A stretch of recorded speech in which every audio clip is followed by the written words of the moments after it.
ну დაიწყო შეხვედრა და ვნახოთ, მივადევნოთ თვალი მის მიმდინარეობას, იმედია რომ საინტერესო სანახაობას ვიხილავთ. უფრო ტაქტიკური ჭიდაობა მოსალოდნელი, თუმცა ეს ასე არ მოხდა, მაგალითად კობლიაშვილი გოგსაძის შეხვედრაში მშვენიერ სტილში მოიგო კობლიაშვილმა. რამდენჯერმე დაატრიალა მეტოქე და გაიმარჯვა ვადამდე. ახლა მეტოქე ბევრად ფუძლიერი.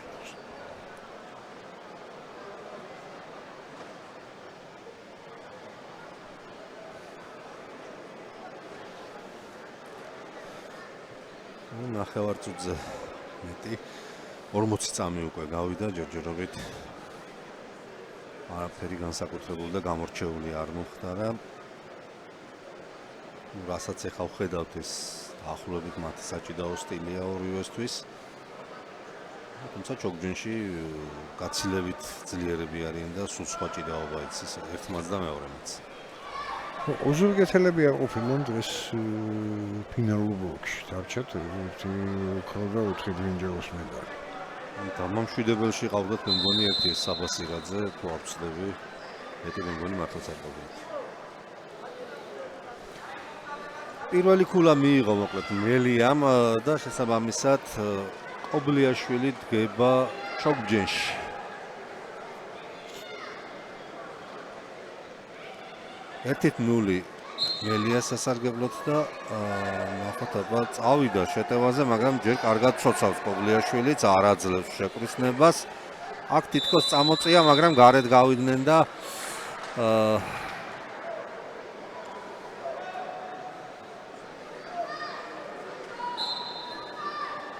შეფასება საერთოდ არა. შეიძლება გითქვას კი რა, ასეც არის რომ კობლიაშვილმა დაიცვა თავი ჩოგჯენში ძალიან კარგად და მეტოქეს ქულა არ დაუთმო.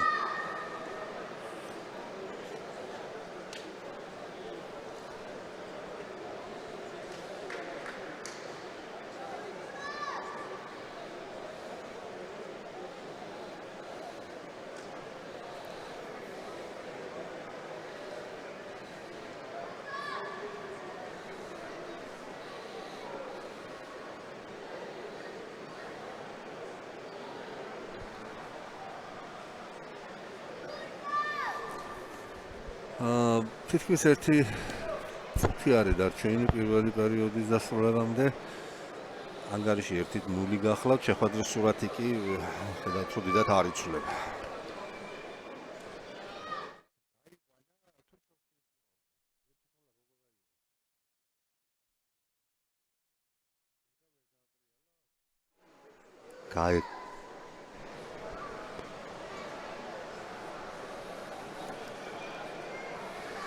ისევ იგივე სცენარი, ისევ იგივე სურათი,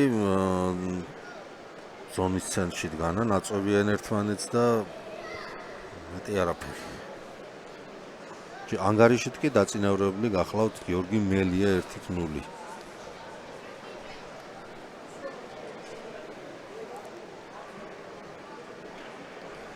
მელიას ეს პირველი მოპოვებული ქულა საბოლოოდ გარკვეულ უპირატესობასაც მისცემს თანაბრობის შემთხვევაში.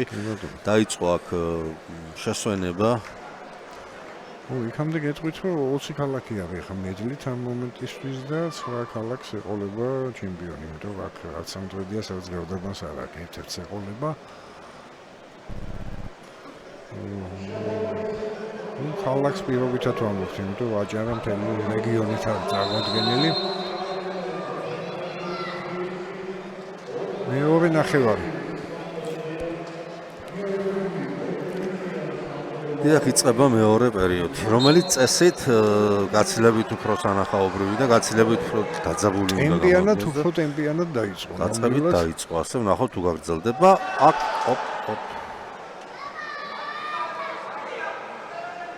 კინაღამ ახში წაავლო ხელი კობლიაშვილმა და კინაღამ გაიყვანა მეტოქე გარეთ. აი ხა უკვე პირველი მიტანების და დატაკების შემდეგ ცოტათი თითქოს მოიკლო შეხვედრის ტემპმა. ნახევარი წუთი გავიდა უკვე ცოტა მეტიც. ლომის ეს კობლიაშვილს გათანაბრდა მელია წინ დარჩა, მაგრამ შანსია კობლიაშვილს რომ დაატრიალოს მეტოქე. ერთ-ერთი სპეციალი 4 კუთხედი შეიცვლება, ეხლა გადავა მელიას მხარეს. და ნახოთ ხა კობლიაშვილი თუ დაატრიალებს წინას გაიჭრება, ანუ მისი ბედი მისავა ხელშია. პირველ ანალოგიურ პერიოდში შეგახსენებთ, რომ კობლიაშვილმა ძალიან კარგად დაიცვა თავი, გაექცა ცოცხლით ზონის გარეთ მეტოქეს. უჭირდება ერთი სტარ გამოვიდა და ბევრსაც აღარაცალა არ ჩანდა დამტრიალებული. დიდი რეზერვიც არ ქონდა, არ ეტყობოდა კი. ერთი. რაც მელიას უპირატესობას აძლევს წუთი და 55 წამი დასრულებამდე და შეიძლება ითქვას, რომ მელიამ სოლიდური უპირატესობა მიიღო.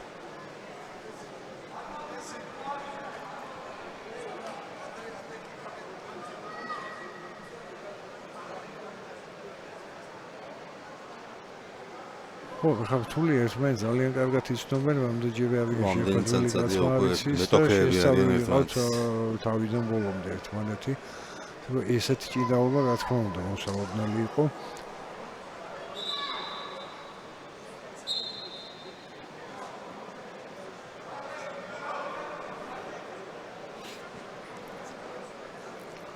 კობლიაშვილი ადრე ქვედაწონაში გამოდიოდა, მაგრამ უკვე რამდენიმე წელიწადია 97-ის ბინადარია ისიც და ეს მსოფლიო ჩემპიონატის მინჯაოს მედლები ქვედაწონაშია ხო მოგებული 85 იყო მაშინ თუ კარგად მახსოვს.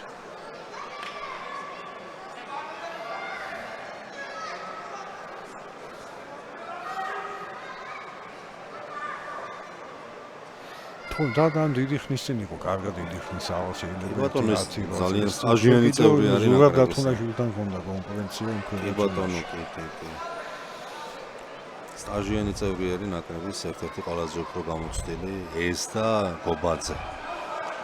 თუმცა მელიაც ბევრად არ ჩამოუვარდება. ამასობაში კი მიიწურა ეს რომ ნახევარწუთზე ნაკლები დაგვრჩა.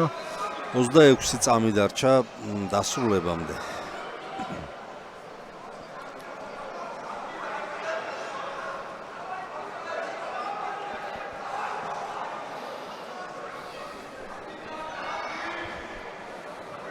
მე მგონი უკვე კობლიაშვილით შეეგუა აქ თითქოს იმიტაცია გააკეთა გადახტომისა. ბოლო აფეთქება იყო 4 წამი.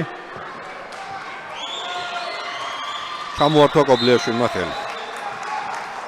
სამტრედია მოიპოვა პირველი ოქროს მედალი.